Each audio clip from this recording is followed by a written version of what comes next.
Hello students, welcome to RH chemistry. So ತಮಗೆಲ್ಲ ಗೊತ್ತಿರೋ ಹಾಗೆ UGCET ಮತ್ತೆ UG NEET ಗೆ ಸಂಬಂಧಪಟ್ಟ ಹಾಗೆ ಇವತ್ತು ಮಧ್ಯಾಹ್ನ KE ಅವರು ತಮ್ಮ ಮಾಕ್ ಅಲಾಟ್ಮೆಂಟ್ ರಿಸಲ್ಟ್ ಅನ್ನ ರಿಲೀಸ್ ಮಾಡಿದ್ದಾರೆ. ಸೊ ಆ ಒಂದು ರಿಸಲ್ಟ್ ಅನ್ನ ನೋಡಿದ ಮೇಲೆ ಬಹಳ ಜನರಿಗೆ ಶಾಕ್ ಆಗಿದೆ. ಸೊ ಯಾರು ಸೀಟ್ ಸಿಗುತ್ತೆ ಅಂತ ಅನ್ಕೊಂಡಿದ್ರು, ಬಹಳಷ್ಟು ಜನರಿಗೆ ಸೀಟ್ ಸಿಕ್ಕಿಲ್ಲ.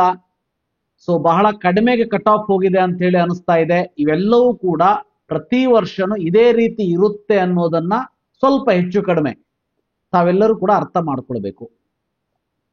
ಒಂದು ಎಕ್ಸಾಂಪಲ್ ಹೇಳ್ತೀನಿ ನಿಮಗೆ. ಲಾಸ್ಟ್ ಇಯರ್ ಮಾಕ್ ಅಲಾಟ್ಮೆಂಟ್ ಅಲ್ಲಿ 65,000 66,000 ಗೆ general merit MBBS seat cut off ಇತ್ತು. ಈ ವರ್ಷ ಅದು 60,000 ಗೆ ಸ್ಟಾಪ್ ಆಗಿದೆ. ಅಂದ್ರೆ ಡಿಫ್ರೆನ್ಸ್ ಏನಾಯ್ತು? 5 to 6,000 ಡಿಫ್ರೆನ್ಸ್ ಆಯ್ತು. ಈ 5 to 6,000 ಡಿಫರೆನ್ಸ್ ಅನ್ನ ನಾವು ಮೊದಲೇ ಎಕ್ಸ್ಪೆಕ್ಟ್ ಕೂಡ ಮಾಡಿದ್ವಿ. ಯಾಕಂದ್ರೆ ನೀಟ್ ಸ್ಟೇಟ್ ರ್ಯಾಂಕ್ ಅನ್ನ ಬಿಟ್ಟಾಗ KE ಅವರು ಲಾಸ್ಟ್ ಇಯರ್ ಕಿಂತ ಈ ವರ್ಷ ಕಾಂಪಿಟೇಷನ್ ಜಾಸ್ತಿ ಇದೆ ಅನ್ನೋದನ್ನ ನಾವು ಎಲ್ಲರೂ ಕೂಡ ಅರ್ಥ ಮಾಡ್ಕೊಂಡಿದ್ವಿ. ಆ ಕಾರಣಕ್ಕೆ definitely for the first time ಯಾರು ಈ ಒಂದು ಕೌನ್ಸಿಲಿಂಗ್ ಪ್ರೊಸೆಸ್ ಅಲ್ಲಿ ಇನ್ವಾಲ್ವ್ ಆಗಿದ್ದೀರಿ, ನಿಮಗೆಲ್ಲ ಅನ್ನಿಸ್ತದ, ಪ್ಯಾನಿಕ್ ಆಗಿರ್ತೀರಿ, ಬೇಜಾರಾಗ್ತದ. ಸೊ ಸೀಟ್ ಸಿಕ್ತು ಅಂತ ಅನ್ಕೊಂಡಿರ್ತೀರಿ, ಸಿಕ್ಕಿರೋದಿಲ್ಲ. ಇವನ್ 70,000 ಆದ್ರೂ ಕೂಡ 12 ಲಕ್ಷ ಸೀಟ್ ಸಿಕ್ಕಿರ್ತದ ಹೊರತು ಇದು ಸಿಕ್ಕಿರೋದಿಲ್ಲ. ಇವೆಲ್ಲವೂ ಕೂಡ ಹೌದು. ಆದ್ರೆ ನಾನು ಹೇಳೋದಿಷ್ಟೇ, ನಿಮಗೆ ಒಂದು ಒಳ್ಳೆಯ ಕಾಲೇಜ್ ಬೇಕು ಅಂದ್ರೆ ದಯವಿಟ್ಟು ತಾವುಗಳು ಸೆಕೆಂಡ್ ರೌಂಡ್ ವರೆಗೆ ವೇಟ್ ಮಾಡಲೇಬೇಕು ಅನ್ನೋದು ಗೊತ್ತಿರಲಿ. ಸೆಕೆಂಡ್ ರೌಂಡ್ ವರೆಗೆ ನೀವು ವೇಟ್ ಮಾಡಲೇಬೇಕು. ನಿಮಗೆ ಲಾಸ್ಟ್ ಇಯರ್ ಕಟ್ ಆಫ್ ಅನ್ನು ಕೂಡ ತೋರಿಸ್ತೀನಿ 12 ಲಕ್ಷಕ್ಕೆ. ಯಾಕಂದ್ರೆ ಬಹಳ ಜನ ವಿದ್ಯಾರ್ಥಿಗಳು 3 ಲಕ್ಷ 2.5 ಲಕ್ಷ ಬಿದ್ದಂತ ವಿದ್ಯಾರ್ಥಿಗಳು, ನಾನೇನು ನಿಮಗೆ 22 ಲ್ಯಾಕ್ ಸಿಗ್ತದ, 30 ಲ್ಯಾಕ್ 22.5 ಲ್ಯಾಕ್ ಸಿಗ್ತದ, ಸೊ ಆದಿಚುಂಚನಗಿರಿ, ಡಾಕ್ಟರ್ ಚಂದ್ರಮ್ಮ ಇಂಥ ಕಾಲೇಜ್ ಸಿಗ್ತದ ಅಂತ ಹೇಳಿದ್ದೆ. ಬಟ್ ಇವತ್ತು ನೋಡಿದ್ರೆ ಅಲಾಟೇ ಆಗಿಲ್ಲ. ಸೊ ಅದು ಆಗಿಲ್ಲ ಯಾಕಂದ್ರೆ ಫಸ್ಟ್ ರೌಂಡ್ ವರೆಗೂ ಅಲಾಟ್ ಆಗೋದು ಇಲ್ಲ, ಸೆಕೆಂಡ್ ರೌಂಡಿಗೆ ಅಲಾಟ್ ಆಗ್ತದ ಅನ್ನೋದು ಗೊತ್ತಿರ್ಲಿ. ಯಾಕಂದ್ರೆ there are so many reasons behind that. So ಮೊದಲನೇದಾಗಿ ತೋರಿಸ್ಬಿಡ್ತೀನಿ. ನೀನು ಇಲ್ಲಿ ಪ್ರವೇಶ ಅಂತ ಹೋದ್ರೆ ಸೊ UGCET UG NEET ಅಂತ ನೋಡಿ. ಸೊ ಅಲ್ಲಿ UGCET ಅಲ್ಲಿ ಮಾಕ್ ಅಲಾಟ್ಮೆಂಟ್ ಲಿಂಕ್ ಅಂತ ಇದೆ, ಅದನ್ನ ಕ್ಲಿಕ್ ಮಾಡಿ. ಕ್ಲಿಕ್ ಮಾಡಿದ್ಮೇಲೆ ಇಲ್ಲಿ ನಿಮ್ಮ ಸೀಟ್ ನಂಬರ್ ಹಾಕಿ ಚೆಕ್ ಅಂತ ಕೊಡಿ. ನಿಮಗೆ ನಿಮ್ಮ ಸೀಟ್ ಅಲಾಟ್ ಆಗಿದೆಯೋ ಇಲ್ಲೋ ಅಂತ ಹೇಳಿ ಬರುತ್ತದೆ. ಅದಾದ್ಮೇಲೆ ಅದರ ಜೊತೆಗೆ UGCET ಮತ್ತು NEET ಗೆ ಸಂಬಂಧಪಟ್ಟ ಹಾಗೆ KE ಅವರು ತಮ್ಮ ಒಂದು ಮುಂದಿನ ಒಂದು ಆಪ್ಷನ್ಸ್ ಅಂದ್ರೆ ಡಿಟೇಲ್ಡ್ ಡೇಟ್ಸ್ ಅನ್ನು ಕೂಡ ರಿಲೀಸ್ ಮಾಡಿರುವಂತದ್ದು ನೋಡಿ. ಮಾಕ್ ಅಲಾಟ್ಮೆಂಟ್ ಆದ್ಮೇಲೆ 26ನೇ ತಾರೀಕು 12 ಗಂಟೆ ಅಂದ್ರೆ ನಾಳೆ ಮಧ್ಯಾಹ್ನ 12 ಗಂಟೆಯಿಂದ 29ನೇ ತಾರೀಕು 5 ಗಂಟೆಯವರೆಗೆ ನಿಮಗೆ ಚೇಂಜಸ್ ಗಳನ್ನ ಮಾಡ್ಕೊಳ್ಳೋದಕ್ಕೆ ಅವಕಾಶ ಮಾಡಿಕೊಟ್ಟಿದ್ದಾರೆ. ಅದಾದ್ಮೇಲೆ 1ನೇ ತಾರೀಕು ಪ್ರೊವಿಷನಲ್ ಸೀಟ್ ಅಲಾಟ್ಮೆಂಟ್ ಬರ್ತದೆ. ಅದು ಫೈನಲ್ ಆಗಿರೋದಿಲ್ಲ, ಬಟ್ ಏನು ಡಿಫ್ರೆನ್ಸ್ ಏನು ಬಹಳ ಇರೋದಿಲ್ಲ. ನೆಕ್ಸ್ಟ್ ಡೇ 2ನೇ ತಾರೀಕಿಗೆ ನಿಮಗೆ ಫೈನಲ್ ರಿಸಲ್ಟ್ ಬರ್ತದ 2 ಗಂಟೆ ಮೇಲೆ.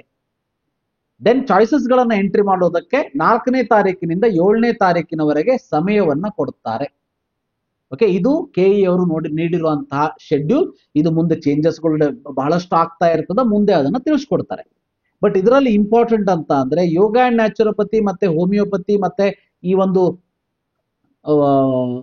ಇದೇನಿದೆಯಲ್ಲ ಯಾವುದು ಆಯುರ್ವೇದ, ಸೊ ಇವ್ಯಾವುದೂ ಕೋರ್ಸಸ್ ಗಳಿಗೆ ಇನ್ನೂ ಕೂಡ ಸೀಟ್ ಮೆಟ್ರಿಕ್ಸ್ ಬಂದಿಲ್ಲದ ಕಾರಣದಿಂದ ಆಪ್ಷನ್ ಎಂಟ್ರಿ ಅವಕಾಶ ಕೊಟ್ಟಿಲ್ಲ. ಬಟ್ ಯೋಗ ನ್ಯಾಚುರೋಪತಿ ಮತ್ತೆ ಹೋಮಿಯೋಪತಿಗೆ ಅವಕಾಶವನ್ನು ಕೊಡ್ತೀನಿ ಅಂತ ಹೇಳಿದ್ದಾರೆ. ಆದ್ರೆ ಆಯುರ್ವೇದ ಯುನಾನಿ ಕೋರ್ಸ್ಗಳಿಗೆ ಇನ್ನೂ ಕೂಡ ಸೀಟ್ ಮ್ಯಾಟ್ರಿಕ್ಸ್ ಬಂದಿಲ್ಲದೆ ಇರೋ ಕಾರಣದಿಂದ ಆಪ್ಷನ್ಸ್ ಗಳನ್ನ ದಾಖಲಿಸೋದಕ್ಕೆ ಅವಕಾಶ ಇನ್ನೂ ನೀಡಿಲ್ಲ. ಬಟ್ ನನಗೆ ಇದೇ ಅರ್ಥ ಆಗ್ತಾ ಇಲ್ಲ KE ಅವ್ರದ್ದು. ಕಂಬೈನ್ಡ್ ಕೌನ್ಸಿಲಿಂಗ್ ಅಂದ್ರೆ ನೀವು ಆಯುರ್ವೇದ ಯುನಾನಿಯನ್ನ ಸಪರೇಟ್ ಆಗಿ ಮಾಡ್ತೀರಾ ಹಾಗಾದ್ರೆ? ಸೊ ಗೊತ್ತಿಲ್ಲ, ಅದಕ್ಕೆ KE ಅವರ ಆನ್ಸರ್ನ ಕೊಡಬೇಕು. ವೇಟ್ ಮಾಡೋಣಂತೆ. ಫೈನ್. ಈಗ ನಾನು ಹೇಳೋದಕ್ಕೆ ಹೊರಟಿರುವಂತದ್ದು, ಸೊ ಇಲ್ಲಿ ನೋಡಿ ಅಣಕು ಸೀಟು ಹಂಚೆ ಕಟ್ ಆಫ್ ಅಂತಾನು ಕೂಡ ಕೊಟ್ಟಿದ್ದಾರೆ. ಪ್ರತಿಯೊಂದು ಸಪರೇಟ್ ಒಂದು 30 ಫೈಲ್ ಕೊಟ್ಟಿದ್ದಾರೆ. ನೀವು ಇದನ್ನೆಲ್ಲ ಡೌನ್ಲೋಡ್ ಮಾಡಿಕೊಂಡು ಚೆಕ್ ಮಾಡ್ಕೊಳ್ಬಹುದು. ಇನ್ನು ಮೆಡಿಕಲ್ಗೆ ಸಂಬಂಧಪಟ್ಟ ಹಾಗೇನು ಕೂಡ UG NEET 225 ಅಂತ ಹೋದ್ರೆ ಇಲ್ಲಿ ಅಣಕು ಸೀಟು ಹಂಚಿಕೆ ಫಲಿತಾಂಶದ ಪಟ್ಟಿ ಅಂತ ಹೇಳಿ ಮೆಡಿಕಲ್ ಮತ್ತೆ ಡೆಂಟಲ್ ಸೀಟ್ ಹಂಚಿಕೆ ಪಟ್ಟಿಯನ್ನು ಕೂಡ ಕೊಟ್ಟಿದ್ದಾರೆ. ಸೊ ಇದನ್ನು ಕೂಡ ನೀವು ಕ್ರಾಸ್ ಚೆಕ್ ಮಾಡ್ಕೊಳ್ಬಹುದು. ಇದರ ಜೊತೆಗೆ ಸೊ ನಾನು ಹೇಳೋದಕ್ಕೆ ಹೊರಟ ಇರೋದು ಇವತ್ತು, ಸೊ ವಿದ್ಯಾರ್ಥಿಗಳೇ, ಪಾಲಕರೇ, ನಿಮ್ಮ ಒಂದು ಎಫರ್ಟ್ಸ್ಗೆ ತಕ್ಕ ಹಾಗೆ ರ್ಯಾಂಕ್ ಬಂದಿದೆ, ರ್ಯಾಂಕ್ ತಕ್ಕ ಹಾಗೆ ಸೀಟ್ ಸಿಕ್ಕಿದೆ. ಬಟ್ ಈಗ ಸಿಕ್ಕಿರುವಂತಹ ಸೀಟು ಇನ್ನೂ ಇಂಪ್ರೂವ್ಮೆಂಟ್ ಆಗ್ತದೆ, ಅಥವಾ ಮಾಕ್ ಅಲಾಟ್ಮೆಂಟ್ ಅಲ್ಲಿ ಸಿಕ್ಕಿದ್ದು ಇನ್ನೂ ಒಳ್ಳೆಯ ಕಾಲೇಜ್ ಸಿಗಬಹುದು, ಅದಕ್ಕಿಂತ ಕೆಳಗಿನ ಕಾಲೇಜ್ ಸಿಗಬಹುದು, ಏನಾದ್ರೂ ಸಿಗಬಹುದು. ಬಟ್ ನಾನು ಮಾಕ್ ಅಲಾಟ್ಮೆಂಟ್ ಬಗ್ಗೆ ಮಾತಾಡ್ತಾ ಇಲ್ಲ. ಫಸ್ಟ್ ರೌಂಡ್ ತನಕ ವೇಟ್ ಮಾಡಿ. ಬಟ್ ಫಸ್ಟ್ ರೌಂಡ್ ಅಲ್ಲಿ ಸಿಗೋ ಸೀಟ್ಸ್ಗಳು ಕೂಡ ನಿಮಗೆ ಸಮಾಧಾನ ಆಗದೆ ಇರಬಹುದು. ಆದರೂ ಕೂಡ ಸೆಕೆಂಡ್ ರೌಂಡಿಗೆ ಹೋಗಿ ಪೇಷನ್ಸ್ ಇಂದ ಹೋಗಿ ನಿಮಗೆ ಒಂದು ಒಳ್ಳೆಯ ಕಾಲೇಜ್ ಸಿಗುತ್ತದ. ನಿಮ್ಮ ಒಂದು ಮೆರಿಟ್ಗೆ ನಿಮ್ಮ ಒಂದು ಎಫರ್ಟ್ಸ್ಗೆ ತಕ್ಕ ಹಾಗೆ ಒಂದು ಒಳ್ಳೆಯ ಕಾಲೇಜ್ ಸಿಕ್ಕೇ ಸಿಗ್ತದ. ಯಾಕೆ ಹೇಳ್ತಾ ಇದ್ದೀನಿ ಹಾಗಾದ್ರೆ, ಈ ಮಾಕ್ ಅಲಾಟ್ಮೆಂಟ್ ಅಲ್ಲೂ ಫಸ್ಟ್ ರೌಂಡ್ ಅಲಾಟ್ಮೆಂಟ್ ಅಲ್ಲೂ ಬಹಳಷ್ಟು ಡಿಫರೆನ್ಸ್ ಗಳು ಇರೋದಿಲ್ಲ ಅನ್ನೋದು ಮೊದಲು ತಲೆಯಲ್ಲಿ ಇಟ್ಕೊಳ್ಳಿ. ಯಾಕೆ? ಬಿಕಾಸ್ ಈಗ ಯಾರ್ಯಾರು MCC ಯಲ್ಲಿ ರಿಜಿಸ್ಟ್ರೇಷನ್ ಅನ್ನ ಮಾಡ್ಕೊಂಡಿದ್ದಾರೆ ಅವರು ಅಲ್ಲೂ ಕೂಡ ಆಪ್ಷನ್ ಎಂಟ್ರಿಯನ್ನ ಮಾಡಿರ್ತಾರೆ, KE ಅಲ್ಲೂ ಕೂಡ ಮಾಡಿರ್ತಾರೆ. ಬಟ್ MCC ಯಲ್ಲಿ ಸೀಟ್ ಅಲಾಟ್ಮೆಂಟ್ 31ಕ್ಕೆ ಬರ್ತದ, KE ಯಲ್ಲಿ 2ನೇ ತಾರೀಕು ಬರ್ತದ. ಸೊ ಆ ಕಾರಣಕ್ಕೆ MCC ಯಲ್ಲಿ ಸೀಟು ಬಂದ ತಕ್ಷಣ KE ಅವರು ಸೀಟನ್ನ ಅಂದ್ರೆ KE ಯಲ್ಲಿ ತಮ್ಮ ಏನು ಆಪ್ಷನ್ ಎಂಟ್ರಿ ಇದೆ ಅದನ್ನು ಡಿಲೀಟ್ ಮಾಡ್ಕೊಳ್ಳೋದಕ್ಕೆ ಅವಕಾಶ ಇರುವುದಿಲ್ಲ. ಅದಕ್ಕೆ ಸೊ ಏನಾಗ್ತದ ಅಂತ ಅಂದ್ರೆ ಆ ವಿದ್ಯಾರ್ಥಿಗಳಿಗೆ KE ಯಲ್ಲೂ ಫಸ್ಟ್ ರೌಂಡ್ ಅಲ್ಲಿ ಸೀಟ್ ಅಲಾಟ್ ಆಗ್ತದ, MCC ಯಲ್ಲೂ ಅಲಾಟ್ ಆಗ್ತದ. ಬಟ್ MCC ಯಲ್ಲೂ ಸೀಟ್ ಒಳ್ಳೆಯ ಸೀಟ್ ಸಿಗೋ ಕಾರಣಕ್ಕೆ ಅವ್ರು MCC ಹೋಗ್ಬಿಡ್ತಾರೆ. ಆ ಕಾರಣಕ್ಕೆ ಈ ಮಾಕ್ ಅಲಾಟ್ಮೆಂಟ್ ಅಲ್ಲಿ ಇರುವಂತ ರಿಸಲ್ಟ್ ಗಳು ಕೂಡ ಅಲ್ಲಿ ಚೇಂಜಸ್ ಗಳನ್ನ ನಾವು ಕಾಣಬಹುದು. ಒಂದು ಸಿಂಪಲ್ ಎಕ್ಸಾಂಪಲ್ ಹೇಳ್ತೀನಿ. ಇಲ್ಲಿ ನೋಡಿ, ವೈದ್ಯಕೀಯ ಹಂಚಿಕೆ ಪಟ್ಟಿ ಅಂತ ಇದೆ, ಹೌದಾ? ನೋಡಿ, for example all India rank 22 ಬಂದಂತವನು, 38 ಬಂದಂತವನು, 42 ಬಂದಂತವನಿಗೆ ಏಮ್ಸ್ ಡೆಲ್ಲಿಯಲ್ಲೇ ಸೀಟ್ ಸಿಗ್ತದ. ಅವನು ಯಾಕೆ ಅವನು ಇಲ್ಲಿರ್ತಾನೆ? ಅರ್ಥ ಆಯ್ತಾ ನಾ ಹೇಳ್ತಾ ಇರೋದು? ಇಲ್ಲಿ ಯಾಕೆ ಹಾಕೊಂಡಿರ್ತಾನೆ ಅಂದ್ರೆ ಅವನು ತಂದು ಆಪ್ಷನ್ ಎಂಟ್ರಿ ಫಸ್ಟ್ KE ಅವ್ರು ಬಿಟ್ಟಿದ್ದಾರೆ, ಅದಕ್ಕೆ ಹಾಕೊಂಡು ಕುತ್ಕೊಂಡಿದ್ದಾನೆ ಅಷ್ಟೇ. ಬಟ್ ಈ ರ್ಯಾಂಕ್ ಬಂದಂತ ವಿದ್ಯಾರ್ಥಿ ಏಮ್ಸ್ ಡೆಲ್ಲಿ ಬಿಟ್ಟು ಬೆಂಗಳೂರನ್ನು ಯಾಕೆ ತಗೋತಾನ ಅವನು? ಅದಕ್ಕಾಗಿ ಇವೆಲ್ಲ ವಿದ್ಯಾರ್ಥಿಗಳು ಅಲ್ಲಿ ಹೋಗ್ಬಿಡ್ತಾರೆ. ಆಲ್ಮೋಸ್ಟ್ ನನಗನ್ಸೋ ಪ್ರಕಾರ ಈ ಒಂದು ಶೀಟಿನಲ್ಲಿ ಆಲ್ಮೋಸ್ಟ್ ನಿಮಗೆ ತೋರಿಸ್ತಾ ಹೋಗ್ತೀನಿ. ಲಾಸ್ಟ್ ಇಯರ್ ಇದರ ಪ್ರಕಾರ ಆಲ್ಮೋಸ್ಟ್ 3000 ವರೆಗಿನ ವಿದ್ಯಾರ್ಥಿಗಳು, ಅಥವಾ ಅನ್ಕೊಳ್ಳಿ ಒಂದು 300 ವಿದ್ಯಾರ್ಥಿಗಳು ಅಂತ ಅನ್ಕೊಳ್ಳೋಣ, ಒಂದು 5000 ವರೆಗಿನ ಮ್ಯಾಕ್ಸಿಮಮ್ ವಿದ್ಯಾರ್ಥಿಗಳು, 5000 ಆಲ್ ಇಂಡಿಯಾ ರ್ಯಾಂಕ್ ಹೇಳ್ತಾ ಇದ್ದೀನಿ ಅಂದ್ರೆ ಇದರಲ್ಲೊಂದು 250 ಅಂತ ಇಟ್ಕೊಂಡ್ರು ಕೂಡ, ಸೊ ಇಷ್ಟು ವಿದ್ಯಾರ್ಥಿಗಳು ಆರಾಮ್ಸೆ ಆಲ್ ಇಂಡಿಯಾ ಕೋಟಾದಲ್ಲಿ ಸೀಟ್ ಸಿಗ್ತದ. ಅವ್ರು ಆಲ್ ಇಂಡಿಯಾ ಕೋಟಾದಲ್ಲಿ ಸೀಟಿಗೆ ಹೋಗ್ಬಿಡ್ತಾರೆ. ಹೋದ್ಮೇಲೆ ನಿಮ್ಮ ರ್ಯಾಂಕ್ ಇಂಪ್ರೂವ್ಮೆಂಟ್ ಆಗ್ಲೇಬೇಕಲ್ವಾ? ನಿಮ್ಮ ಕಾಲೇಜು ಡೆಫಿನೆಟ್ಲಿ ಆಗ್ತದ. Be hopeful. ಆಸೆಯನ್ನ ಇಟ್ಕೊಳ್ಳಿ, ಅಂದ್ರೆ ಅತಿ ಆಸೆ ಬೇಡ, ಬಟ್ ಆಸೆ ಇಟ್ಕೊಳ್ಳಿ, ಒಂದು ಆಕಾಂಕ್ಷೆಯನ್ನ ಇಟ್ಕೊಳ್ಳಿ. ಎರಡನೇದಾಗಿ ಹೇಳ್ತೀನಿ. ಸೊ ಇದರ ಜೊತೆಗೆ ಗೊತ್ತಿರ್ಲಿ, ಕೆಲವೊಂದಷ್ಟು ವಿದ್ಯಾರ್ಥಿಗಳಿಗೆ ರೈಟ್, ಸೊ ಅವರಿಗೆ ಅವ್ರದ್ದು ನೀಟಲ್ಲೂ ಕೂಡ ಒಳ್ಳೆಯ ರ್ಯಾಂಕ್ ಬಂದಿರ್ತದ, JEE ಯಲ್ಲೂ ಬಂದಿರ್ತದ. ಅಂತ ಕೇಸಲ್ಲಿ ಪೇರೆಂಟ್ಸ್ ಗಳ ಒತ್ತಾಯದಿಂದ ನೀಟ್ಗೆ ಬರ್ತೀನಿ ಅಂತ ಅಂದ್ರೂ ಕೂಡ ಅವರಿಗೆ ಫೈನಲ್ ಆಗಿ ಇಂಜಿನಿಯರಿಂಗ್ ಒಳ್ಳೆ ಸೀಟ್ ಸಿಕ್ಕಾಗ ಇಂಜಿನಿಯರಿಂಗ್ಗೂ ಹೋಗುವಂತ ಚಾನ್ಸಸ್ ಇರ್ತದೆ. ಸೊ ಇದರಲ್ಲಿ ಕೆಲವೊಂದಷ್ಟು ವಿದ್ಯಾರ್ಥಿಗಳು ಹೊರಗಿನ ರಾಜ್ಯದಲ್ಲಿ ಸೀಟನ್ನ ತೆಗೆದುಕೊಳ್ತಾರೆ. ನನ್ನ ಗ್ರೂಪ್ ಅಲ್ಲಿ ಒಂದು 3-4 ಜನ ಇದ್ದಾರೆ, ಅವರಿಗೆ ತಮಿಳುನಾಡು, ಮಹಾರಾಷ್ಟ್ರದಲ್ಲೇ ಸೀಟ್ ಬೇಕು, ಒಳ್ಳೆಯ ರ್ಯಾಂಕ್ ಬಂದಿದೆ 3000 4000 ಒಳಗಡೆ, ಅಂಥವ್ರು ಕೂಡ ಅಲ್ಲಿ ಹೋಗ್ಬಿಡ್ತಾರೆ. ಈ ಎಲ್ಲಾ ಕಾರಣಕ್ಕೆ remember, you are going to get good college in the second round. First ರೌಂಡಿಗೆ ಬಹಳ ಡಿಫ್ರೆನ್ಸ್ ಆಗೋದಿಲ್ಲ, ಯಾಕಂದ್ರೆ ನೀವು ನೋಡ್ತಾ ಇರಿ ಫಸ್ಟ್ ರೌಂಡಿಗೆ ಈ 22ನೇ ರ್ಯಾಂಕ್ ವಿದ್ಯಾರ್ಥಿ ಇಲ್ಲೂ ಕೂಡ ಇರ್ತಾನೆ. ನೀವು ಹೇಳ್ಬೋದು, ಸರ್ 31ಕ್ಕೆ ರಿಸಲ್ಟ್ ಅನೌನ್ಸ್ ಆದ್ಮೇಲೆ 31ಕ್ಕೆ ಆ ವಿದ್ಯಾರ್ಥಿ ಅಲ್ಲಿ ಹೋಗ್ಬಿಡ್ಬೇಕು, ಇಲ್ಲಿ ಯಾಕೆ ಇರ್ತಾನೆ ಅಂದ್ರೆ ಇಲ್ಲಿ ಇರೋದಿಲ್ಲ ಅವನು. ಬಟ್ KE ಅವ್ರು ಏನ್ ಮಾಡಿದ್ದಾರೆ, ತಮ್ಮ ಒಂದು ಆಪ್ಷನ್ ಎಂಟ್ರಿಯನ್ನ 29ಗೆ ಸ್ಟಾಪ್ ಮಾಡ್ತಾರೆ. MCC ರಿಸಲ್ಟ್ ಬರೋದು ಇದು 31 ಜುಲೈಗೆ. ಆ ಕಾರಣಕ್ಕೆ 31ರ ತನಕನೂ ಒಂದು KE ಏನು ಟಚ್ ಮಾಡೋದಿಲ್ಲ. ಅವನು ಯಾಕೆ ಡಿಲೀಟ್ ಮಾಡ್ತಾರೆ? ಅವನಿಗೊಂದು ಹೆದರಿಕೆ ಇರ್ತದಲ್ವ, ನನಗೆ MCC ಅಲ್ಲಿ ಸೀಟ್ ಸಿಗ್ಲಿಲ್ಲ ಅಂದ್ರೆ 100% ಸಿಗ್ತದ, ಬಟ್ ಸಿಗ್ಲಿಲ್ಲ ಅಂದ್ರೆ. ಸೊ ಅದಕ್ಕಾಗಿ ಅವನ ಒಂದು ಅಲಾಟ್ಮೆಂಟ್ ಇಲ್ಲಿ ಫಸ್ಟ್ ರೌಂಡ್ ಅಲ್ಲೂ ಕೂಡ ಇದೇ ರೀತಿ ಇರಬಹುದು. ಬಟ್ ಸೆಕೆಂಡ್ ರೌಂಡ್ ಹೋದಾಗ ಈ ಎಲ್ಲ ವಿದ್ಯಾರ್ಥಿಗಳು KE ಯನ್ನ ಬಿಟ್ಟು ತಮ್ಮ ಬೇರೆಯ ಆಲ್ ಇಂಡಿಯಾ ಕೋಟಾ ಸೀಟ್ಗಳಿಗೆ ಹೋಗ್ಬಿಡ್ತಾರೆ. ಆ ಕಾರಣಕ್ಕೆ ಇಲ್ಲಿ ಬದಲಾವಣೆ ಆಗ್ತದೆ. ಈಗ ನನ್ನ ಗ್ರೂಪ್ ಅಲ್ಲಿ ಒಬ್ಬ ವಿದ್ಯಾರ್ಥಿ ಇದ್ದಾನೆ, ಸೊ ಅವನ ಒಂದು ಆಲ್ ಇಂಡಿಯಾ ರ್ಯಾಂಕ್ ಅರೌಂಡ್ 5000 ಇದೆ. ಆ ವಿದ್ಯಾರ್ಥಿ ಆಲ್ರೆಡಿ ನಾ KMC ಮಣಿಪಾಲಿಗೆ ಹೋಗ್ಬೇಕು ಅಂತ ಅನ್ಕೊಂಡಿದ್ದಾನೆ.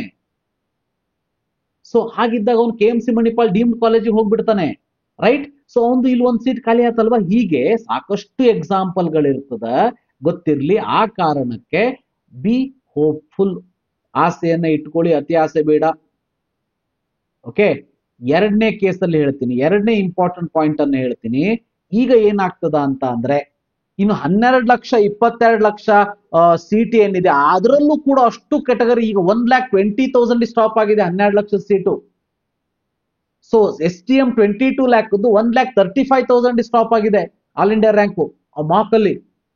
ಯಾಕೆ ಸ್ಟಾಪ್ ಆಗಿದೆ ಅಂತ ಅಂದ್ರೆ ವಿದ್ಯಾರ್ಥಿಗಳೇ ತಿಳ್ಕೊಳ್ಳಿ, ಬಹಳಷ್ಟು ಜನ ವಿದ್ಯಾರ್ಥಿಗಳು ಮತ್ತು ಪಾಲಕರು ಆಪ್ಷನ್ ಎಂಟ್ರಿಯನ್ನ ಮಾಡಬೇಕಾದ್ರೆ ಫೀಸ್ ಅನ್ನ ಅದನ್ನ ಇದನ್ನ ನೋಡೋದೇ ಇಲ್ಲ. ಅವರು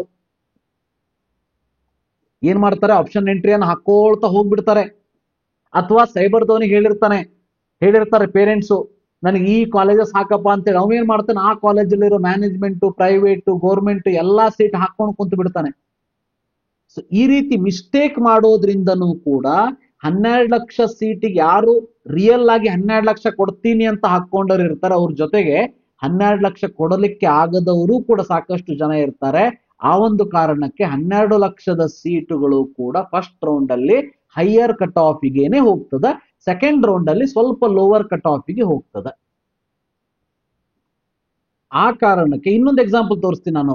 ಡೆಂಟಲ್ ಅಲ್ಲಿ ನೋಡಿ 59,000 ಇರುವಂತ ಜನರಲ್ ಮೆರಿಟ್ ದವನು ಡೆಂಟಲ್ ಸಿಕ್ಕಿದೆ ಅವನಿಗೆ, ಅಂದ್ರೆ ಗೌರ್ಮೆಂಟ್ ಯಾವ್ದು ಸಿಕ್ಕೇ ಇಲ್ವಾ, ಅಂದ್ರೆ ಮೆಡಿಕಲ್ ಯಾವ್ದು ಸಿಕ್ಕೇ ಇಲ್ವಾ, ಡೆಫಿನೆಟ್ಲಿ ಇವನಿಗೆ ಮೆಡಿಕಲ್ ಒಳ್ಳೆ ಕಾಲೇಜ್ ಸಿಗ್ತದ. ಸೆಕೆಂಡ್ ರೌಂಡ್ ಹೊತ್ತಿಗೆ ನೋಡ್ತಾ ಇರಿ, ಇವನಿಗೆ ಡೆಂಟಲ್ ಸಿಗೋದಿಲ್ಲ, ಅಂದ್ರೆ ಡೆಂಟಲ್ ತಗೊಳ್ಳೋದಿಲ್ಲ ಇವ, ಡೆಂಟಲ್ ಸೀಟ್ಗಳು ಉಳಿದಿರ್ತದೆ. ಈವನ್ ಡೆಂಟಲ್ ಅಲ್ಲೂ ಕೂಡ 4 ಲಕ್ಷ ರ್ಯಾಂಕ್ ಇದ್ದವರು ಕೂಡ PM ನಾಡಗೌಡ ಅಂತ ಕಾಲೇಜ್ ಅನ್ನ ಹಾಕೊಂಡಂತ ವಿದ್ಯಾರ್ಥಿಗಳಿಗೂ ಕೂಡ ಮ್ಯಾನೇಜ್ಮೆಂಟ್ ಅಲ್ಲೂ ಸೀಟ್ ಸಿಕ್ಕಿಲ್ಲ ಮಾಕ್ ಅಲ್ಲಿ ಅಂದ್ರೆ ನೀವೇನ್ ಚಿಂತೆ ಮಾಡೋ ಅವಶ್ಯಕತೆ ಇಲ್ಲ, ಸೆಕೆಂಡ್ ರೌಂಡ್ ಹೊತ್ತಿಗೆ ನಿಮಗೆ ಸಿಗುತ್ತೆ, ಚಿಂತೆ ಮಾಡಬೇಡಿ. ಒಂದು ಎಕ್ಸಾಂಪಲ್ ತೋರಿಸ್ತೀನಿ ನಾನು, ಓಕೆ, ನಿಮ್ಗೆ ಸಮಾಧಾನ ಆಗ್ಲಿ ಅಂತ. ನೋಡಿ, ಇದು ನಾನು ತೋರಿಸ್ತಾ ಇರೋದು GMP ಕೆಟಗರಿಯ ಒಂದು cut off. First round second round ಏನ್ ಡಿಫ್ರೆನ್ಸ್ ಆಗ್ತಾ ಇದೆ ನೀವೇ ಸ್ವಲ್ಪ ಚೆನ್ನಾಗಿ ನೋಡಿ. ಕೆಂಪೇಗೌಡ 66,000 ಇರುವಂತ ಫಸ್ಟ್ ರೌಂಡ್ ಕಟ್ ಆಫ್ 75 ಆಗಿದೆ. ನೀವೇ ಲೆಕ್ಕ ಹಾಕಿ, ನಾನು GMP ತೋರಿಸ್ತಾ ಇದ್ದೀನಿ, 9,000 ಡಿಫ್ರೆನ್ಸ್ ಆಗಿದೆ, ರೈಟ್. ಸೊ ಫಾದರ್ ಮುಲ್ಲರ್ ನೋಡಿ 72,000 ಇರುವಂತ ರ್ಯಾಂಕ್ 88,000 ಆಗಿದೆ. ನೀವು ಹೇಳ್ಬೋದು ಹಾಗಾದ್ರೆ ಸರ್ ಇದು 72,000 ಫಸ್ಟ್ ರೌಂಡ್ ಸಿಕ್ಕವನು ಏನ್ ಮಾಡಿದಾನೆ? ಅವನಿಗೆ ಫಸ್ಟ್ ರೌಂಡ್ ಅಲಾಟ್ ಆಗ್ಬಿಟ್ಟಿದೆ. ಮೇ ಬಿ 12 ಲಕ್ಷ ಕೊಡೋದು ಬಂದಾಗ 12 ಲಕ್ಷ ನನ್ನ ಹತ್ರ ಆಗೋದಿಲ್ಲ ಅಂದಾಗ ಅವನು ರಿಜೆಕ್ಟ್ ಮಾಡಿರ್ತಾನೆ ಸೀಟನ್ನ. ನೋಡಿ 72 to 88 ಅಂದ್ರೆ ಲೆಕ್ಕ ಹಾಕಿ, 16,000 ಡಿಫ್ರೆನ್ಸ್ ಇದೆ ಇಲ್ಲಿ. 78 to 93 ಲೆಕ್ಕ ಹಾಕಿ, 87 to 95, 99 to 104, 90 to 104. MVJ college. Siddaganga ನೋಡಿ 1 lakh to 1,13,000. ಅದಕ್ಕೆ ಹೇಳ್ತಾ ಇದ್ದೀನಿ, ಸೊ ಹೋಪ್ಸ್ ಇಟ್ಕೊಳ್ಳಿ, ಪ್ಯಾನಿಕ್ ಆಗೋದಕ್ಕೆ ಹೋಗ್ಬೇಡಿ, ವರಿ ಮಾಡ್ಕೊಳ್ಳೋದಕ್ಕೆ ಹೋಗ್ಬೇಡಿ. ಈಗ ಯಾವ್ದೋ ಒಂದು ಕಾಲೇಜ್ ಸಿಕ್ಕಿದೆ ಅಂತ ಹೇಳಿ ಕಂಪ್ಲೀಟ್ ಆಪ್ಷನ್ ಎಂಟ್ರಿಯನ್ನೇ ತೆಗೆದು ಚೇಂಜ್ ಮಾಡೋದಕ್ಕೆ ಹೋಗ್ಬೇಡಿ. ಒಳ್ಳೆಯ ಕಾಲೇಜು ಮೇಲಿದ್ರೆ ಅದು ಮೇಲೇ ಇರ್ಲಿ, ಕೆಳಗೆ ತಗೊಳಕ್ ಹೋಗ್ಬೇಡಿ. ಕೆಳಗಿನ ಕಾಲೇಜು ಲೋವರ್ ಪ್ರಿಯಾರಿಟಿ, ಅದನ್ನ ತಗೊಂಡು ಮೇಲೆ ಇಡೋದಕ್ಕೆ ಹೋಗ್ಬೇಡಿ. ಸೊ ಥಿಂಕ್ ಮಾಡಿ ಡಿಸಿಷನ್ ತಗೊಳ್ಳಿ. ನೋಡಿ ಇಲ್ಲಿ ನೋಡಿ 98,000 ಇರೋ ಆಕ್ಸ್ಫರ್ಡ್ ಕಾಲೇಜು ಸೆಕೆಂಡ್ ರೌಂಡ್ ಅಲ್ಲಿ 1,16,000 ಇದೆ, ಹೌದಾ? ಸೊ ಫಸ್ಟ್ ರೌಂಡ್ ಅಲ್ಲಿ ಲಾಸ್ಟ್ ಸೀಟ್, ನಿಮ್ಗೆ ಇಷ್ಟೇ ಎಕ್ಸಾಂಪಲ್ ತೋರಿಸ್ತೀನಿ. ಫಸ್ಟ್ ರೌಂಡ್ ಅಲ್ಲಿ ಲಾಸ್ಟ್ ಸೀಟ್ ಹೋಗಿದ್ದು 1,18,679 ಅಲ್ ಅಮೀನ್ ಕಾಲೇಜ್. ಸೆಕೆಂಡ್ ರೌಂಡ್ ಅಲ್ಲಿ ನೋಡಿ 1,48,000 ಹೋಗಿದೆ, ಅಂದ್ರೆ 30,000 ಡಿಫರೆನ್ಸ್ ಇದೆ ಆಲ್ ಇಂಡಿಯಾ ರ್ಯಾಂಕ್ ಅಲ್ಲಿ. ಫಸ್ಟ್ ರ್ಯಾಂಕ್ ಇಂದ ಫಸ್ಟ್ ರೌಂಡ್ ಇಂದ ಸೆಕೆಂಡ್ ರೌಂಡಿಗೆ ಇಷ್ಟು ಡಿಫರೆನ್ಸ್ ಆಗ್ತದೆ ವಿದ್ಯಾರ್ಥಿಗಳೇ, ಡೆಫಿನೆಟ್ಲಿ ಆಗ್ತದ, ವರಿ ಮಾಡ್ಕೋಬೇಡಿ, ಹೋಪ್ಸ್ ಇಟ್ಕೊಳ್ಳಿ. SDM ತೋರಿಸ್ತೀನಿ ನಾನು ನಿಮಗೆ. SDM ನೋಡಿ 1,43,000 ಸ್ಟಾಪ್ ಆಗಿದೆ, 2,22,000 ಸೆಕೆಂಡ್ ರೌಂಡ್ ಸ್ಟಾಪ್ ಆಗಿದೆ. 20,15,000 ಇದೆ. ನಾ ಹೇಳಿದ್ನಲ್ಲ, ಇವರೆಲ್ಲ ಮಿಸ್ಟೇಕ್ ಮಾಡ್ಕೊಂಡವ್ರು ಅಥವಾ ಯೋಚನೆ ಮಾಡದೇನೆ ಕಾಲೇಜ್ ಹಾಕೊಂಡವ್ರು. ನೋಡಿ 2,13,000 ಇರುವಂತ ಆದಿಚುಂಚನಗಿರಿ 4,85,000 ಹೋಗಿದೆ. ಎಷ್ಟು ಡಿಫರೆನ್ಸ್ ಆಯ್ತು ನೀವೇ ಲೆಕ್ಕ ಹಾಕೊಳ್ಳಿ. 2,12,000 ಇರುವಂತ ಡಾಕ್ಟರ್ ಚಂದ್ರಮ್ಮ GMP 4,42 ಹೋಗಿದೆ. 1,78,000 ಇರೋದು 3,91,000 ಹೋಗಿದೆ. ಸೊ ಅದಕ್ಕಾಗಿ ಹೇಳ್ತಾ ಇದ್ದೀನಿ, ಈ ವರ್ಷ 3 ಲಕ್ಷ ಬಿದ್ದಿದೆ ಸರ್, ನನಗೆ ಪೆಸ್ ಬೇಕು, 100% ಸಿಗ್ತದ, ವೇಟ್ ಮಾಡಿ. 22 ಲಕ್ಷ ಕೊಡುವಂಥದ್ದು ಎಲ್ಲರ ಕೈಯಲ್ಲೂ ಆಗೋದಿಲ್ಲ. ನೀವ್ ಹೇಳ್ಬೋದು ಸರ್ ಹಂಗಾದ್ರೆ ಫಸ್ಟ್ ರೌಂಡ್ ಅಲ್ಲಿ ಯಾಕೆ ಹಂಗ ಹೋಗಿದೆ? ನಾನು ಆಲ್ರೆಡಿ ಹೇಳಿದ್ನಲ್ಲ, ಫಸ್ಟ್ ರೌಂಡ್ ಅಲ್ಲಿ ನಾನು ಆ ಕಾಲೇಜ್ ಹಾಕೊಂಡ್ಬಿಟ್ಟಿದ್ದೀನಿ, ಬೈ ಮಿಸ್ಟೇಕ್ ಹಾಕೊಂಡಿದ್ದೀನೋ ಅಥವಾ ನನಗೆ ಕೊಡೋದಕ್ಕೆ ಎಬಿಲಿಟಿ ಇದೆಯೋ ಇಲ್ದೋ ನೋಡ್ದೇನೋ ಹಾಕೊಂಡಿದ್ದೀನೋ, ಏನೋ ಒಂದಾಗಿದೆ. ಸೆಕೆಂಡ್ ರೌಂಡ್ ದುಡ್ಡು ಕೊಡ್ಬೇಕು, ಫಸ್ಟ್ ರೌಂಡ್ ಆದ್ಮೇಲೆ ದುಡ್ಡು ಕೊಟ್ಟು ಹೋಗ್ಬೇಕು ಅಂತ ಅಂದಾಗ ಆ ಕಾಲೇಜ್ ಬಿಟ್ಟಿದ್ದೀನಿ ನಾನು. ಎಷ್ಟೋ ಜನ ಸ್ಟೂಡೆಂಟ್ಸ್ಗಳು MCC ಯಲ್ಲಿ ಸೀರಿಯಸ್ ಆಗಿ ಪಾರ್ಟಿಸಿಪೇಟ್ ಮಾಡ್ತಾ ಇದ್ದಾರೆ.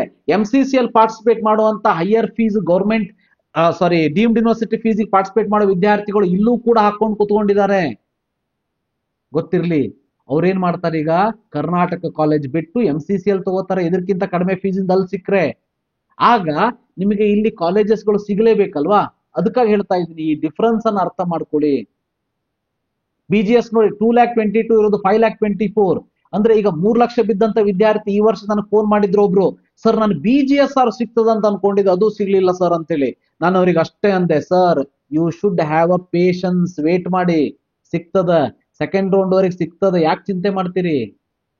GMPH ತೋರಿಸ್ತೀನಿ ಮತ್ತು ಮಜಾ ನೋಡಿ. GMPH ಒಳಗೆ GMPH ಇದ್ದೋದ್ರು ನೋಡಿ, ಕೆಲವೊಂದಷ್ಟು ಡಿಫ್ರೆನ್ಸ್ ಇರೋದಿಲ್ಲ, ಯಾಕಂದ್ರೆ ಏನ್ ಸೀಟ್ ಸಿಕ್ಕಿದೆ ಅಡ್ಮಿಷನ್ ಮಾಡ್ಕೊಂಡ್ ಬಿಡ್ತಾರ ಅಷ್ಟೇ.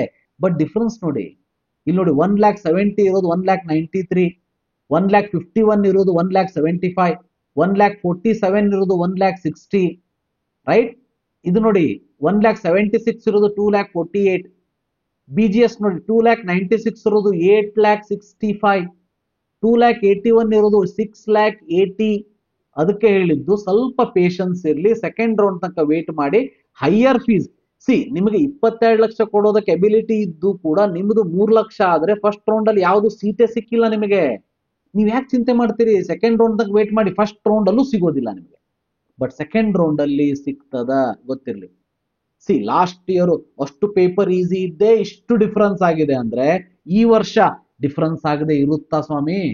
ಇದ್ದೇ ಇರ್ತದೆ, ಡಿಫರೆನ್ಸ್ ಆಗೇ ಆಗ್ತದೆ, ಚಿಂತೆ ಮಾಡಬೇಡಿ. ಓಕೆ, ಇದೇ ರೀತಿ ಗೌರ್ಮೆಂಟ್ ಅಲ್ಲಿ ಇಷ್ಟು ಡಿಫರೆನ್ಸ್ ಆಗೋದಿಲ್ಲ, ಬಟ್ 5,000 to 8,000 10,000 ಡಿಫರೆನ್ಸ್ ಡೆಫಿನೆಟ್ಲಿ ಆಗೋ ಚಾನ್ಸಸ್ ಇದೆ ಸೆಕೆಂಡ್ ರೌಂಡ್ ವರೆಗೆ. ಓಕೆ, ಆ ಕಾರಣಕ್ಕೆ ವರಿ ಮಾಡಬೇಡಿ. ಇನ್ನು ಇಂಜಿನಿಯರಿಂಗ್ ದವರಿಗೂ ಕೂಡ ಹೇಳ್ತೀನಿ ನಾನು, ಇಂಜಿನಿಯರಿಂಗ್ ಅಲ್ಲೂ ಬಹಳಷ್ಟು ಡಿಫರೆನ್ಸ್ ಆಗಿದೆ. ಯಾಕಂತಂದ್ರೆ ಇಂಜಿನಿಯರಿಂಗ್ KEA ಕೌನ್ಸಿಲಿಂಗ್ ಸ್ಟಾರ್ಟ್ ಆದ ಮೇಲೆ, ಆಪ್ಷನ್ ಎಂಟ್ರಿ ಸ್ಟಾರ್ಟ್ ಆದ ಮೇಲೆನೆ ಜೋಸಾದಲ್ಲಿ ನಿಮಗೆ ಸೀಟ್ ರೌಂಡ್ ಮುಗಿದಿದೆ. ಅಂದ್ರೆ NIT ದಲ್ಲಿ, IIIT ದಲ್ಲಿ, IIT ದಲ್ಲಿ ಸೀಟ್ ಸಿಕ್ಕಿದೆ.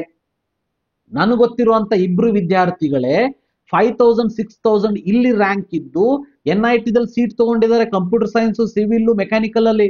ಅವ್ರು ಅಲ್ಲೇ ಅಡ್ಮಿಷನ್ ಮಾಡಿಸ್ತಾ ಇದಾರೆ, KEA ಬರ್ತಾ ಇಲ್ಲ.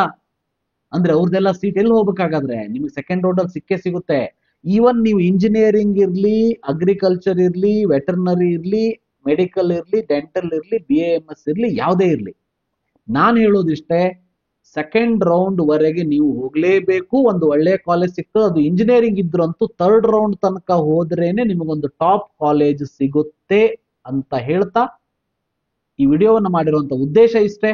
ಬಹಳ ಜನ ವಿದ್ಯಾರ್ಥಿಗಳು ಪ್ಯಾನಿಕ್ ಆಗಿದ್ದೀರಿ ಸೀಟ್ ಸಿಕ್ಕಿಲ್ಲ ಅಂತ ಹೇಳಿ. ಡಿಫರೆನ್ಸ್ ಬಾಳಿತ್ತು, ಫೈನ್, ಸಿಗುವಂತ ಚಾನ್ಸಸ್ ಇಲ್ಲ, ಬಟ್ ಡಿಫರೆನ್ಸ್ ಕಡಿಮೆ ಇದೆ. 70,000 GM ಇದೆ, ಜನರಲ್ ಮೆರಿಟ್ ಇದ್ದು 70,000 ಇದೆ, 2A ಇದ್ದು 80,000 ಇದೆ, ಸೀಟ್ ಸಿಕ್ಕಿಲ್ಲ. 2A ಇದ್ದು 80,000 ಸೀಟ್ ನಿಮಗೆ ಯಾಕೆ ಸಿಗೋದಿಲ್ಲ? ವೇಟ್ ಮಾಡಿ, ಸೆಕೆಂಡ್ ರೌಂಡ್ ಅವರಿಗೆ ನಾನೇ ತೋರಿಸ್ತೀನಿ, ನಾನೇ ಮತ್ತೆ ವಿಡಿಯೋ ಮಾಡಿ ಹೇಳ್ತೀನಿ ನಿಮಗೆ. ಈ ವಿಡಿಯೋವನ್ನ ನೋಟ್ ಡೌನ್ ಮಾಡಿ ಇಟ್ಕೊಂಡಿರಿ, ನಾನೇ ವಿಡಿಯೋ ಮಾಡಿ ಹೇಳ್ತೀನಿ ಹೇಗಿತ್ತು ಹೇಗಾಯ್ತು ಅಂತ. Right? So hope for the best. ದೇವರಲ್ಲಿ ನಾನು ಕೂಡ ಬೆಳ್ಕೋತೀನಿ ನಿಮಗೆ ಒಂದು ಒಳ್ಳೆಯ ಕಾಲೇಜು ನಿಮ್ಮ ಎಫರ್ಟ್ಸ್ಗೆ ತಕ್ಕ ಹಾಗೆ ಸಿಗಲಿ, ಸಿಕ್ಕೇ ಸಿಗುತ್ತೆ, ಚಿಂತೆ ಮಾಡೋ ಅವಶ್ಯಕತೆ ಇಲ್ಲ. ಹಾಗಂತ ಹೇಳಿ ಯಾವುದೋ ಒಂದು ಕಾಲೇಜಿಗೆ ಸಿಕ್ಕಿದೆ, ಸಿಕ್ಕವರು ಕಂಪ್ಲೀಟ್ ಆಪ್ಷನ್ ಎಂಟ್ರಿಯನ್ನ ಡಿಫರೆಂಟ್ ಮಾಡ್ಕೊಳ್ಳೋದಕ್ಕೆ ಹೋಗ್ಬೇಡಿ. ನೋಡಿ ಆ ಕಾಲೇಜ್ ಮೇಲ್ಗಡೆ ಕೆಳಗಡೆ, ಈಗ ಮೇಲ್ಗಡೆ ಇರೋದೆಲ್ಲ ಚೆನ್ನಾಗಿದೆಯಾ, ಕೆಳಗಡೆ ಇರೋದ್ರಲ್ಲಿ ಯಾವ್ದಾದ್ರು ಸಿಕ್ಕರೆ ಮೇಲ್ಗಡೆ ಹೋಗ್ತೀನ ನಾನು, ನೋಡ್ಕೊಂಡು ಚೇಂಜ್ ಮಾಡ್ಕೊಳ್ಳಿ ಹೊರತು ಕಂಪ್ಲೀಟ್ ಆಪ್ಷನ್ ಎಂಟ್ರಿಯನ್ನು ಚೇಂಜ್ ಮಾಡ್ಕೊಳ್ಳೋದಕ್ಕೆ ಹೋಗ್ಬೇಡಿ. ಸ್ವಲ್ಪ ಟೈಮ್ ಜಾಸ್ತಿ ಆಯ್ತು, ಬಟ್ ಇಂಪಾರ್ಟೆಂಟ್ ವಿಡಿಯೋ. ಯಾಕಂದ್ರೆ ಯಾವ ವಿದ್ಯಾರ್ಥಿ ಆಸೆಯನ್ನು ಕಳ್ಕೊಳ್ಬಾರ್ದು, ಒಂದು ಆಕಾಂಕ್ಷೆ ಇರಬೇಕು, ಒಂದು ಕನಸು ಇರಬೇಕು. ಸೊ ಅತಿ ಆಸೆ ಇರೋದು ಬೇಡ, ಬಟ್ ಕನಸಿರ್ಲಿ. ಈ ಒಂದು ಏನು ನೋಡ್ತಾ ಇದ್ದೀರಿ ಈ ಸಿನಾರಿಯೋ, ಲಾಸ್ಟ್ ಇಯರ್ ಕೂಡ ಹೀಗೆ ಇತ್ತು. ಲಾಸ್ಟ್ ಇಯರ್ಗಿಂತ ಈ ವರ್ಷ ನಾನು ಆಲ್ರೆಡಿ ಪ್ರೆಡಿಕ್ಟ್ ಮಾಡಿರೋ ಹಾಗೆ ಒಂದು 5,000 to 6,000 ಕೆಳಗೆ ಬಂದಿದೆ. ಹೈಯರ್ ಫೀಸ್ ಅಂತ ಬಂದಾಗ ಒಂದು 20,000 ಕೆಳಗೆ ಬಂದಿದೆ. ಯಾಕಂದ್ರೆ 5,000-6,000 ಅಲ್ಲಿ 20,000 ಆಗ್ತದೆ, ಹಾಗೆ ಒಂದು 20,000 ಕೆಳಗೆ ಬಂದಿದೆ. ಬಟ್ ಈ ವರ್ಷ ಮತ್ತೆ ಲಾಸ್ಟ್ ಇಯರ್ಗೆ ಒಂದು ಫೈನಲ್ ಆಗಿ ಹೇಳಬೇಕಂದ್ರೆ ಒಂದು 5,000 to 6,000 ಡಿಫರೆನ್ಸ್ ಡೆಫಿನೆಟ್ಲಿ ಎಕ್ಸ್ಪೆಕ್ಟ್ ಮಾಡಬಹುದು ರ್ಯಾಂಕಿಂಗ್ ಅಲ್ಲಿ. ಚಿಂತೆ ಮಾಡುವಂತ ಅವಶ್ಯಕತೆ ಇಲ್ಲ. ನಾನು ಆಲ್ರೆಡಿ ಹೇಳಿದ್ದೀನಿ, ಈಗ ಲಾಸ್ಟ್ ಇಯರ್ 2A ಕ್ಯಾಟಗರಿಯಲ್ಲಿ ನಿಮಗೆ ಏನಾದ್ರು 95,000 ಸಿಕ್ಕಿದ್ರೆ ಈ ವರ್ಷ ನಿಮಗೆ 89,000 to 95,000 ಇದ್ರೆ ಸಿಗಬಹುದು. ಈ ವರ್ಷ 1 lakh ಇದ್ದು ಗೌರ್ಮೆಂಟ್ ಎಕ್ಸ್ಪೆಕ್ಟ್ ಮಾಡ್ತೀನಿ ಅಂದ್ರೆ ಸಾಧ್ಯ ಇಲ್ಲ. ಸೊ ಈ ರೀತಿ ಇದೆ ಸಿನಾರಿಯೋ, ಚಿಂತೆ ಮಾಡುವಂತ ಅವಶ್ಯಕತೆ ಇಲ್ಲ. Hope for the best. ನಿಮ್ಮ ಎಫರ್ಟ್ಸ್ ಅಂತೂ ನೀವು ಹಾಕಿದ್ದೀರಿ. ಆಪ್ಷನ್ ಎಂಟ್ರಿಯನ್ನ ಇನ್ನೂ ಕೂಡ ಚೇಂಜಸ್ ಮಾಡ್ಕೊಳ್ಳೋ ಅವಕಾಶವಿದೆ, ಬೇಕಾದ್ರೆ ಮಾಡ್ಕೊಳ್ಳಿ. ಯಾರಿಗೆ ಸೀಟ್ ಸಿಕ್ಕಿಲ್ಲ, ವರ್ಸ್ಟ್ ಸಿನಾರಿಯೋ ಥಿಂಕ್ ಮಾಡಿ. 12 ಲಕ್ಷ ಸೀಟ್ ಸಿಕ್ಕಿಲ್ವಾ, ನೆಕ್ಸ್ಟ್ ಏನ್ ಮಾಡ್ತೀನಿ, BDS, BAMS ಅಥವಾ 20 ಲಕ್ಷ ಸೀಟಾ? 1.5 ಲಕ್ಷ ಸೀಟ್ ಸಿಕ್ಕಿಲ್ಲ, ನೆಕ್ಸ್ಟ್ ಏನ್ ಮಾಡ್ತೀನಿ, BDS, BAMS, 12 ಲಕ್ಷ ಸೀಟಾ? ಈ ರೀತಿಯಾಗಿ ಪ್ರತಿಯೊಂದನ್ನು ಮನೆಯಲ್ಲಿ ಡಿಸ್ಕಸ್ ಮಾಡಿ ಡಿಸಿಷನ್ ತಗೊಳ್ಳಿ ಅಂತ ಹೇಳ್ತಾ ಈ ವಿಡಿಯೋವನ್ನು ಇಲ್ಲೇ ಮುಗಿಸೋಣಂತೆ. Thank you, have a nice day.